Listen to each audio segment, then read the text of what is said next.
பிரதமர் நரேந்திர மோடி களம் காணும் வாரணாசி தொகுதியில் எங்கு பார்த்தாலும் தமிழ் மணம் வீசுகிறது. குட்டி தமிழ்நாடு என்று அழைக்கப்படும் காசி குறித்து விவரிக்கிறது இந்த செய்தி தொகுப்பு.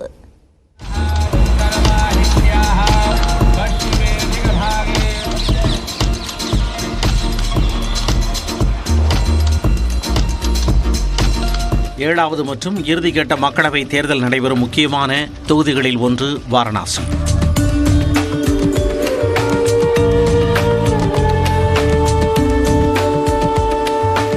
வாரணாசி, பனாரஸ் என பல்வேறு பெயர்களில் அழைக்கப்படும் புனித நகரான காசியில்தான் பிரதமர் நரேந்திர மோடி மீண்டும் போட்டியிடுகிறார்.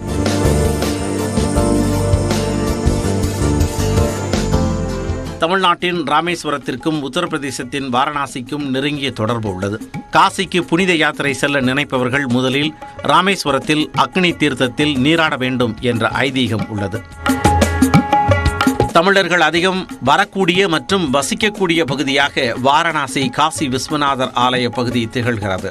நாம் வாரணாசிக்கு வந்திருக்கிறோமா அல்லது வந்தவாசி அருகே உள்ளோமா என்று நினைக்க தோன்றும் அளவுக்கு எங்கு பார்த்தாலும் தமிழ் மக்கள், தமிழ் எழுத்துக்கள், தமிழர்களின் கடைகள் என பிரதமர் தொகுதியில் தமிழ் மனம் வீசுகிறது.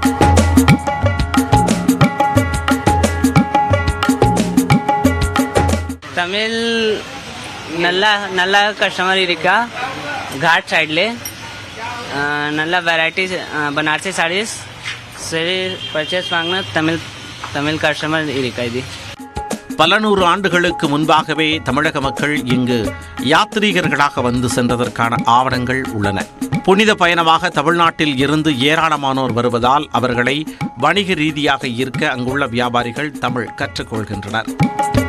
நீங்கள் எப்படி இவ்வளோ நல்லா தமிழ் பேசுகிறீங்களே, எப்படி கற்றுக்கிட்டீங்க? ஆளில் வராங்களையா தமிழ்நாடு, அவங்க தான் கற்றுக் கொடுத்துருக்காங்க. நீங்கள் தமிழ்நாடு வந்திருக்கீங்களா?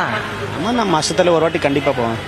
வியாபார ரீதியாக முக்கியத்துவம் வாய்ந்த இடமாக இருப்பதால் பல ஆண்டுகளாக இந்த பகுதியைச் சேர்ந்த வியாபாரிகள் தமிழ் மக்களிடம் பேசி பேசி தானாகவே தமிழை கற்றுக்கொள்கின்றனர்.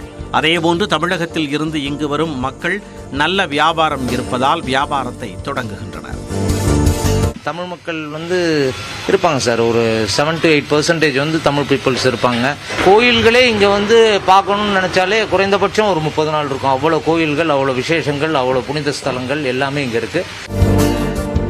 தமிழகத்திற்கும் காசிக்கும் உள்ள தொடர்பை வெளிப்படுத்தும் காசி தமிழ் சங்கமம் என்ற ஒரு நிகழ்வையே மத்திய அரசு நடத்தியது என்பது மேலும் ஒரு சிறப்பு. நியூஸ் 18 தமிழ்நாடு தொலைக்காட்சி செய்திகளுக்காக உத்தரப்பிரதேச மாநிலம் வாரணாசியில் இருந்து ஒளிப்பதிவாளர் விவேக்குடன் செய்தியாளர் ரகுவரன்.